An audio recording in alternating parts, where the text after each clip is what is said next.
नमस्कार। दिन भर की बड़ी खबरों के विश्लेषण के कार्यक्रम सुनिए सच में आपका स्वागत है। मैं हूं मुकेश कुमार। तो साथियों, शुरू करते हैं आज का सुनिए सच। आज की खास खबरों पर नज़र डालते हुए, बेंगलुरु में फेसबुक पोस्ट पर भड़की हिंसा, 3 की मौत, 60 घायल। दिल्ली में पत्रकारों पर हमला, महिला पत्रकार के साथ बदतमीजी। अब पंजाब कांग्रेस में बवाल, अमरिंदर के खिलाफ मोर्चा तेज। पाक ने दिखाए तेवर तो सऊदी अरब ने कहा न कर्ज देंगे और न तेल। भारतीय मूल की कमला हैरिस उपराष्ट्रपति पद की उम्मीदवार बनी। खास खबरों पर नज़र डालने के बाद अब आइए सिलसिला शुरू करेंगे आज की बड़ी खबरों के विश्लेषण का। लेकिन उसके पहले आपसे एक गुजारिश ये है कि अगर आपको लगता है कि गोदी मीडिया सही खबरें नहीं देता है, सूचनाओं को तोड़ता मरोड़ता है, तो कृपया स्वतंत्र पत्रकारिता का साथ दीजिए, उसकी ताकत बनिए। सत्य हिंदी की सदस्यता योजना इसी दिशा में एक बड़ा कदम है। इसमें शामिल होकर स्वतंत्र पत्रकारिता को समर्थन दीजिए, उसकी हाथ मजबूत कीजिए। इसके लिए इस वीडियो के साथ दिए गए डिस्क्रिप्शन में जाइए, उसमें एक लिंक है, उसको क्लिक कीजिए और अपनी इच्छा के अनुसार कोई भी सदस्यता ग्रहण कीजिए। तो आइए सिलसिला शुरू करते हैं अब बड़ी खबरों के विश्लेषण का। सबसे पहले आज की सबसे बड़ी खबर, बेंगलुरु में एक फेसबुक पोस्ट को लेकर भड़की ज़बरदस्त हिंसा में 3 लोगों की मौत हो गई और 60 से अधिक लोग बुरी तरह घायल हो गए हैं। पुलिस ने लाठीचार्ज किया, आंसू गैस के गोले छोड़े और 110 लोगों को गिरफ्तार कर लिया है। एक कांग्रेसी विधायक के रिश्तेदार की एक कथित पोस्ट से गुस्साए लोग सड़कों पर आ गए। उसके बाद ज़बरदस्त हिंसा भड़की। जिस व्यक्ति ने कथित तौर पर यह पोस्ट किया, पुलिस ने उसे गिरफ्तार कर लिया है। उसका कहना है कि उसका अकाउंट हैक कर लिया गया था। गुस्साई भीड़ ने कांग्रेस विधायक श्रीनिवास मूर्ति के घर को चारों ओर से घेर लिया, पथराव किया और तोड़फोड़ की। इन लोगों की पुलिस वालों से भी झड़प हुई। उन लोगों ने वहां खड़ी कई गाड़ियों को आग के हवाले कर दिया। पुलिस ने भीड़ को नियंत्रित करने के लिए लाठीचार्ज किया और आंसू गैस के गोले भी छोड़े। विधायक ने एक वीडियो जारी करके लोगों से शांति की अपील की है। कर्नाटक के गृह मंत्री बासवराज बोम्मई ने भी एक वीडियो जारी करके लोगों से कहा है कि वे कानून अपने हाथ में न लें। विधायक मूर्ति वीडियो में कह रहे हैं, मामला चाहे कोई भी हो, हम सब आपस में भाई हैं।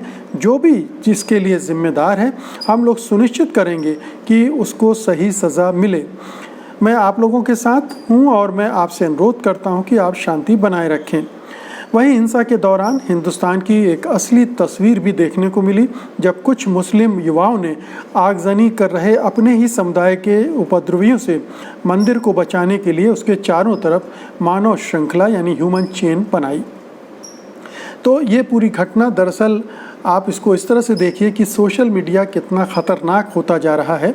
अगर अकाउंट हैक करके इस तरह की पोस्ट डाली गई है, तब भी सोशल मीडिया का दुरुपयोग हो रहा है, या किसी ने नासमझी में या बुरे इरादे से ये पोस्ट डाली है, भड़काने के इरादे से पोस्ट डाली है, तब भी इस मीडिया के ख़तरनाक रूप सामने आते हैं।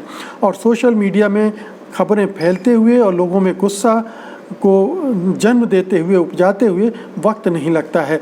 तो सोशल मीडिया को किस तरह से उपयोग किया जाए, इसकी एक समझ लोगों में पैदा करना, और जो दुरुपयोग करते हैं, जो हेट स्पीच के लिए इस्तेमाल करते हैं, हिंसा भड़काने के लिए, नफ़रत फैलाने के लिए करते हैं, उनके खिलाफ कैसे कानूनी कार्रवाई तेज़ की जाए, इसका इस दिशा में प्रयास होना चाहिए। अन्यथा जैसे पहले भी होता रहा है, सोशल मीडिया के दुरुपयोग से मॉब लिंचिंग हुई है, कई जगह दंगे हुए हैं और दंगों की नौबत आई है।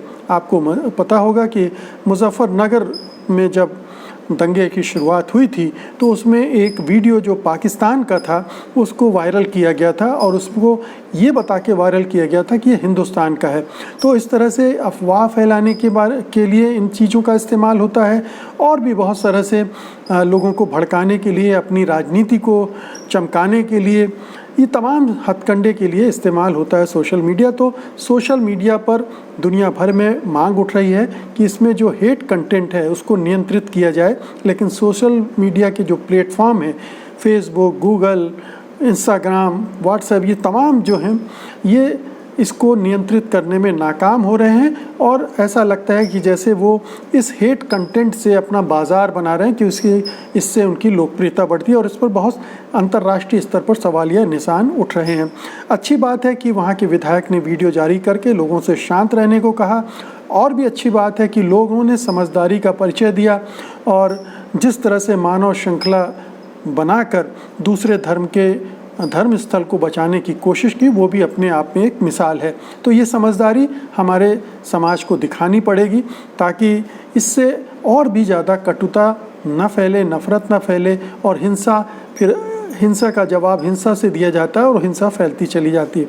तो जिस भी तरह से हो, मीडिया में हेट कंटेंट को रोकना, चाहे वो गोदी मीडिया में हो चाहे सोशल मीडिया में, एक बड़ा चैलेंज हमारे समाज के सामने उपस्थित है। और अब अगली खबर का रुख करते हैं। जब से दिल्ली दंगा हुआ है तब से पूरी जांच प्रक्रिया जो पुलिस द्वारा की जा रही है, इस पर सवाल उठाए जा रहे हैं और जो लोग ऐसा कर रहे हैं उनको निशाना भी बनाया जा रहा है। अब कारवां मैगजीन के रिपोर्टरों को निशाना बनाया गया है, रिपोर्टरों को पीटा गया है और महिला पत्रकारों का यौन उत्पीड़न किया गया है। कारवां के रिपोर्टर लगातार इस मामले में रिपोर्टिंग करते रहे हैं और दंगे के बाद के हालात व जाँच में खामियों को उजागर करते रहे हैं। मंगलवार को भी ये रिपोर्टिंग करने गए थे। ये पत्रकार दंगों के दौरान महिलाओं के उत्पीड़न पर रिपोर्ट कर रहे थे कि भीड़ ने उन पर हमला कर दिया। आरोप है कि महिला रिपोर्टर के सामने भीड़ में से एक व्यक्ति ने गंदी हरकतें भी की। इतने गंभीर आरोप होने के बावजूद पुलिस ने एफआईआर दर्ज नहीं की है। उसका कहना है कि हम पहले जांच करेंगे। इसमें 2 पुरुष रिपोर्टर प्रभजीत सिंह व शाहिद तांत्रे थे और एक महिला रिपोर्टर थी। कारवां ने इसको लेकर ट्वीट किया है।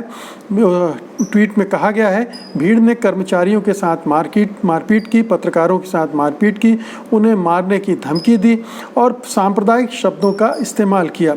भीड़ में एक भगवा कुर्ता पहने व्यक्ति ने दावा किया कि वो भाजपा का महासचिव था। दिल्ली पुलिस को अपनी शिकायत में प्रभजीत सिंह ने लिखा है कि यदि वो मौजूद ना होते तो उस भगवाधारी आदमी की अगुवाई वाली भीड़ ने शाहिद को उसकी मुस्लिम पहचान के कारण लिंच कर दिया होता। मैगजीन ने कहा कि महिला स्टाफर ने भागते हुए भजनपुरा स्टेशन पहुंचने का प्रयास किया, लेकिन भीड़ ने उस पर फिर से हमला किया। हमलावरों ने उसके सिर पर, हाथों पर, कूल्हों पर और छाती पर वार किया। तो जो पत्रकार सच्चाई सामने ला रहे हैं, पुलिस की गड़बड़ियों को उजागर कर रहे हैं, दंगाइयों के कुकर्मों को उजागर कर रहे हैं, उन्हें टारगेट किया जा रहा है, उन्हें अपना काम नहीं करने दिया जा रहा है और ये सत्तारूढ़ दल और उससे जुड़े संगठनों का काम है और पुलिस इनको प्रोटेक्ट कर रही है। ये भी साफ दिख रहा है क्योंकि एफआईआर दर्ज न करना, इतनी महत्वपूर्ण मैगजीन के पत्रकार जब बयान कर रहे हो तो उनकी शिकायत क्यों दर्ज नहीं की जानी चाहिए। तो पुलिस का रवैया आप देख सकते हैं कि किस तरह से नकारात्मक है। दंगाइयों और इस तरह के उत्पाती उपद्रवी तत्वों को संरक्षण देने वाला है, उनका सहयोग करने वाला है। जब ये घटना घट रही थी तो वहाँ भी कहते हैं तो पुलिस वाले मौजूद थे, लेकिन उन्होंने कोई हस्तक्षेप नहीं किया। तो इस तरह से एक पूरा दिल्ली में जो माहौल बना है सीए के प्रदर्शन के बाद से लेकर दंगों तक और दंगों के बाद जो जांच हो रही है उसकी रिपोर्टिंग हो रही है साफ साफ, जिसमें पुलिस को कटघरे में खड़ा किया जा रहा है, दंगाइयों को चिन्हित किया जा रहा है, उससे परेशान है पुलिस भी, केंद्र सरकार भी, गृह मंत्रालय भी और जाहिर है कि ये और जो दूसरी जांच एजेंसियां इसमें शामिल हैं वो भी, और सत्तारूढ़ दल के से जुड़े संगठन भी इस तरह की रिपोर्टिंग को रोकने के लिए जो पर्दाफाश कर रहे हैं उनकी करतूतों को, उनको टारगेट कर रहे हैं। और ये तो हद दर्जे की है कि महिला पत्रकार के सामने जिस तरह की हरकत इन उपद्रवियों ने की वो बहुत ही निंदनीय है, घृणास्पद है कि आप उस महिला पत्रकार के सामने अपने प्राइवेट पार्ट को खोलकर और अश्लील इशारे करें। ये भयानक है। ये सोचकर और इसका जिक्र करके आपके साथ मुझे घबराहट सी होती है, चिंता होती है और शर्म भी आती है। तो ये भयानक परिदृश्य दिल्ली में लगातार बन रहे हैं, लेकिन केंद्र सरकार खामोश है कि लॉ एंड ऑर्डर उसी के अंडर में आता है, केंद्र सरकार को देखना चाहिए, लेकिन केंद्र सरकार बिल्कुल चुप बैठी है और जो कुछ हो रहा है होने दे रही है। उसी तरह से जैसे अनुराग ठाकुर के बयान पर चुप्पी थी, जैसे प्रवेश वर्मा के वो बयान पर चुप्पी थी, और जैसे कपिल मिश्रा की हरकतों पर चुप्पी थी। तो ये हम लगातार एक ट्रेंड देख रहे हैं ऐसे तत्वों को संरक्षण देने का। अगली खबर लेते हैं। राजस्थान में पायलट और गहलोत के बीच 1 महीने तक चले सियासी झगड़े की आग अभी ठंडी भी नहीं हुई है कि पंजाब में मुख्यमंत्री अमरिंदर सिंह के खिलाफ राज्य कांग्रेस के दूसरे बड़े नेता प्रताप सिंह बाजवा ने पहले से जारी अपनी मुखालफत को और तेज कर दिया है। पंजाब में शराब कांड को लेकर इन दिनों कांग्रेस के भीतर ही राजनीति चरम पर है। इस कांड में अब तक 121 लोगों की मौत हो चुकी है और उसकी जिम्मेदारी किसकी है, इसे लेकर पंजाब कांग्रेस के पूर्व अध्यक्ष और राज्यसभा सांसद प्रताप सिंह बाजवा ने अमरिंदर के खिलाफ मोर्चा खोला हुआ है। कांग्रेस के एक और राज्यसभा सांसद शमशेर सिंह दूलो भी बाजवा के सुर में सुर मिला रहे हैं। बाजवा का कहना है कि पंजाब में कांग्रेस को लोगों ने इसलिए वोट दिया था कि उसने नशा मुक्ति का वादा किया था। अमरिंदर सिंह ने 4 हफ्ते का समय मांगा था, लेकिन अब वो 4 साल हो रहे हैं। वहीं कैप्टन अमरिंदर सिंह का कहना है कि अगर बाजवा को मुझ पर या मेरी सरकार पर भरोसा नहीं है तो वो इन बातों को लेकर पार्टी आला कमान के पास क्यों नहीं जाते। क्या उन्हें आला कमान पर भी भरोसा नहीं है? पंजाब में अमरिंदर सिंह के खिलाफ बाजवा या शमशेर सिंह दूलो ही नहीं, पूर्व कैबिनेट मंत्री नवजोत सिंह सिद्धू भी बगावत का झंडा उठाए खड़े हैं। इन नेताओं का भी राज्य में सियासी आधार है, क्योंकि बाजवा के अलावा दूलो भी प्रदेश कांग्रेस के अध्यक्ष रह चुके हैं और सिद्धू पंजाब कांग्रेस के हिंदू और सिख मतदाताओं के बीच जाना पहचाना चेहरा है। बाजवा, दूलो और सिद्धू के समर्थक मंत्रियों और विधायकों ने भी अमरिंदर सिंह की मुसीबतें बढ़ाई हुई हैं। पंजाब में फरवरी 2022 में होने वाले विधानसभा चुनाव से पहले ये लड़ाई बढ़ेगी, क्योंकि ये तीनों ही नेता अमरिंदर सिंह के मुख्यमंत्री की कुर्सी से हटने तक शांत नहीं बैठने वाले। हाल में नवजोत सिंह सिद्धू की पत्नी के इस बयान से कि अगर बीजेपी अकालियों से नाता तोड़ ले तो बीजेपी में वापस जाने के बारे में विचार किया जा सकता है। लग रहा है कि बीजेपी अगर ऐसा करती है तो सिद्धू पार्टी छोड़ देंगे, हालांकि ये संभव नहीं दिखता। बाजवा व दूलो पार्टी में रहते हुए पार्टी के साथ नहीं है। ऐसे में कांग्रेस आला कमान करे तो क्या करे? पंजाब का झगड़ा सुलझाना उसके लिए बहुत टेढ़ी खीर बनता जा रहा है। पंजाब में अमरिंदर सिंह का अपना स्टाइल है काम करने का, और वो बहुत सख्त किस्म का स्टाइल है। उस थोड़ा सा एरोगेंस भी है उसमें। इस वजह से उनको लेकर लोगों में बेचैनी है, पार्टी के नेताओं में, कार्यकर्ताओं में। लेकिन ये ज़रूर है कि ये जो 2-3 नेता उनके खिलाफ खड़े हो रहे हैं, वो उनको कितनी तवज्जो, कितना उनको समर्थन मिल रहा है, ये अभी स्पष्ट नहीं है। अभी तो ऐसा लग रहा है कि ज़्यादातर जो पार्टी के विधायक हैं, मंत्री हैं, वो अमरिंदर सिंह के साथ हैं। इसीलिए नवजोत सिंह सिद्धू जो बहुत पहले से झंडा उठाए खड़े हैं, उन्हें कोई बहुत ज़्यादा महत्व नहीं मिल पा रहा है। वो अपनी अलग खिचड़ी पकाने की कोशिश में लगे हुए हैं। और अब उनकी पत्नी ये तक कह रही हैं कि अगर अकाली दल को छोड़ दे बीजेपी तो वो बीजेपी में लौट जाएंगे। तो ऐसी शर्त है, अकाली दल को छोड़ नहीं सकती बीजेपी, क्योंकि जानती है कि अगर अकाली दल को छोड़ दिया तो बीजेपी को अभी जितनी सीटें मिलती हैं वो भी नहीं मिलेंगी। तो अकाली दल के कंधे पर सवार होकर ही वो राजनीति करती रही है पंजाब में। दूसरी बात यह है कि जहाँ तक कांग्रेस आला कमान का सवाल है, तो उसे इस मामले को और बढ़ने से पहले हस्तक्षेप करना चाहिए। इनको जो पब्लिक में स्टेटमेंट दे रहे हैं, खुल्लम खुल्ला बयानबाजी कर रहे हैं, इनको रोकने की कोशिश आला कमान के तरफ से होनी चाहिए। अन्यथा बीजेपी ऑपरेशन कमल वहाँ भी शुरू कर सकती है, ऑपरेशन लोटस। ऐसे मौके की तलाश में आप जानते हैं कि बीजेपी लगातार रही है। उसे ऐसे नेता अगर मिल जाते हैं तो वो उन नेताओं का इस्तेमाल करके सरकार गिराने और अपनी सरकार बनाने की कोशिश भी करती रही है। अलबत्ता ये है कि ठीक 1.5 साल बाद 2022 में चुनाव होने हैं, इसलिए उस सब को लेकर भी ये हलचलें तेज हो रही हैं कि कैसे अमरिंदर सिंह की जगह अपनी दावेदारी को मजबूत किया जाए। तो एक प्रतिस्पर्धात्मक लड़ाई चल रही है, होड़ चल रही है लीडरशिप हथियाने की भी। तो इस पूरी राजनीति को इस तरह से देखा जा सकता है। और अगली खबर शुरू करने से पहले आपसे एक निवेदन है कि आप अपनी टिप्पणियां, अपने कमेंट, अपनी राय, अपने सुझाव कमेंट बॉक्स में ज़रूर दर्ज कराते रहें। पाकिस्तान को सऊदी अरब के सामने कश्मीर के नाम पर दबाव डालने की कोशिश भारी पड़ने लगी है। सऊदी अरब सरकार ने साफ कर दिया है कि अब पाकिस्तान को न तो कर्ज दिया जाएगा और न ही पेट्रोल डीजल यानी तेल। दरअसल पाकिस्तान कुछ वक्त से सऊदी अरब और यूएई की आलोचना कर रहा है। वो लगातार ये मांग कर रहा है कि ये दोनों देश OIC organisation of Islamic cooperation की मीटिंग बुलाएं और इसमें कश्मीर मुद्दे पर चर्चा करें। सऊदी OIC का अध्यक्ष है। पाकिस्तान के प्रधानमंत्री इमरान खान और विदेश मंत्री ने हाल ही में कुछ बयान ऐसे दिए जिससे ये संकेत दिया गया कि पाकिस्तान सऊदी को धमका रहा है। उसने चीन से $1 अरब का कर्ज लिया और उससे सऊदी की उधारी की पहली किस्त भी चुकाई। हालांकि अब भी $5.2 अरब का कर्ज बाकी है। भारत ने जब से कश्मीर में अनुच्छेद 370 हटाया है तब से पाकिस्तान की मांग रही है कि OIC के देशों के विदेश मंत्रियों की इस मामले पर बैठक बुलाई जाए, लेकिन सऊदी अरब इस मुद्दे पर तैयार नहीं है। उसने पाकिस्तान को इसके लिए मना कर दिया। हाल में पाकिस्तान के विदेश मंत्री शाह महमूद कुरैशी ने एक बयान में कहा, अगर सऊदी बैठक नहीं बुलाता है तो मैं PM इमरान खान से ये इस्लामिक देशों की बैठक बुलाने के लिए कहूँगा जो कश्मीर मुद्दों पर हमारे साथ हैं। पाकिस्तान के पास विकल्प है। रिश्ते बिगड़ने की एक वजह और है। सऊदी अरब ने पाकिस्तान को 2018 में $6.2 अरब दिए थे कर्ज के रूप में। इसमें $3 अरब का लोन था और $3.2 अरब की ऑयल क्रेडिट फैसिलिटी थी। ये डील क्राउन प्रिंस मोहम्मद बिन सलमान के पाकिस्तान दौरे के समय हुई थी, लेकिन रिश्ते खराब होते देख हाल में सऊदी अरब ने पाकिस्तान से कर्ज की पहली किस्त $1 अरब करीब 7,482 करोड़ रुपए चुकाने को कहा। इसके बाद पाकिस्तान को चीन से उधार लेकर सऊदी अरब के कर्ज की पहली किस्त चुकानी पड़ी। विशेषज्ञ इसे पाकिस्तान को लेकर सऊदी अरब के रुख में बड़े बदलाव के तौर पर देख रहे हैं। पाकिस्तान की भाषा में तल्खी चीन के कारण है। दरअसल चीन अपनी पैठ एशियाई देशों में बनाने की कोशिश करने में लगा हुआ है और इसके लिए नए समीकरण बना रहा है। तो कई वजह हैं सऊदी अरब और पाकिस्तान के आपसी भिड़ंत की।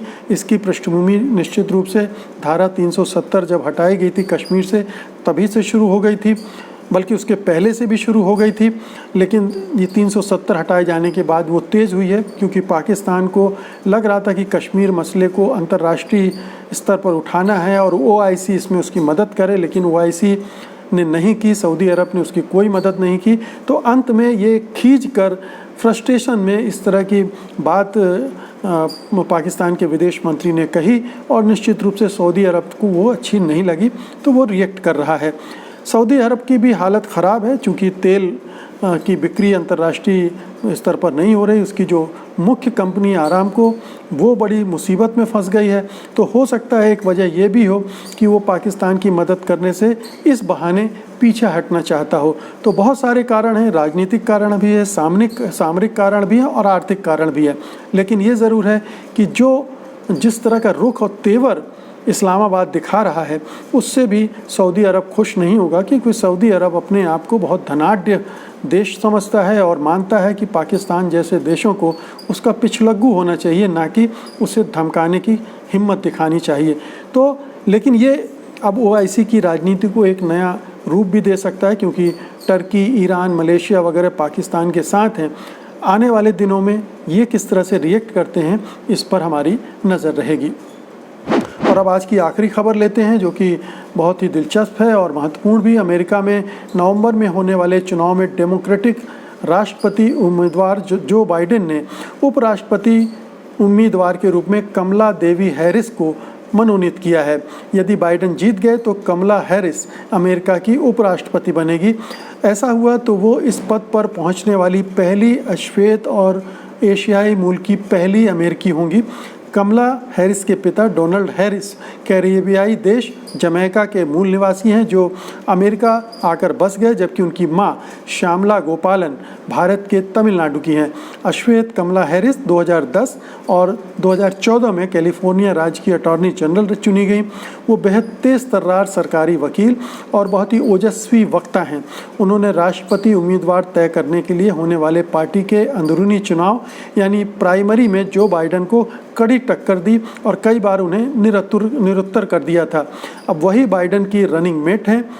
यानी यदि बाइडेन राष्ट्रपति बने तो कमला उपराष्ट्रपति बनेगी। अमेरिकी संविधान के मुताबिक चुनाव राष्ट्रपति का होता है, उपराष्ट्रपति का नहीं। मतदाता उपराष्ट्रपति उम्मीदवार को वोट नहीं देते, वे राष्ट्रपति पद के लिए वोट देते हैं। जो राष्ट्रपति उम्मीदवार चुनाव जीत जाता है उसका रनिंग मेट उपराष्ट्रपति बनता है। कमला हैरिस की प्रचार शैली की विशेषता उनकी आक्रामकता और मौजूद जनता के साथ खुद को तुरंत जोड़ लेने की क्षमता है। ये ध्यान देने की बात है कि कमला हैरिस को उपराष्ट्रपति पद का उम्मीदवार ऐसे समय बनाया गया जब कुछ दिन पहले ही अमेरिका में नस्लवाद को लेकर बहुत बड़ा विवाद उठ खड़ा हुआ था और लगभग हर राज्य में बड़े पैमाने पर ब्लैक लाइव्स मैटर आंदोलन के तहत विरोध प्रदर्शन हुए थे। इनमें प्रदर्शनों में अश्वेत ही नहीं, श्वेत और लातिन अमेरिकी मूल के लोगों ने भी बड़े पैमाने में पर शिरकत की थी। तो बहुत सारे कारण हैं। जो बाइडेन ने एक लंबी स्क्रीनिंग प्रोसेस के बाद कमला हैरिस को अपना रनिंग मेट बनाया है, उपराष्ट्रपति पद का दावेदार उम्मीदवार बनाया है, क्योंकि जो अश्वेत नागरिक हैं उनको भी साधना है अभी जो उभार हुआ है उनका। दूसरी बात यह है कि वो खुद 77 साल के हैं, गोरे हैं, जाहिर है कि उन्हें एक यंग चाहिए था, एक महिला है और भी अच्छी बात है, और वो ब्लैक है। तो बहुत सारे कॉम्बिनेशन ऐसे हो गए हैं जिसकी वजह से कमला हैरिस जो बाइडेन को सूट करती हैं।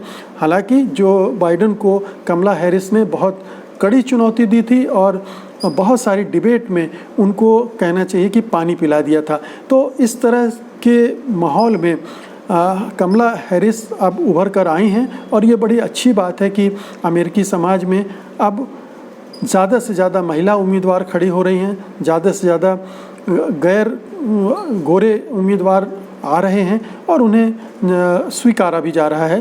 राष्ट्रपति ओबामा को आप जानते हैं और ये एक उस दिशा में एक और कदम होगा।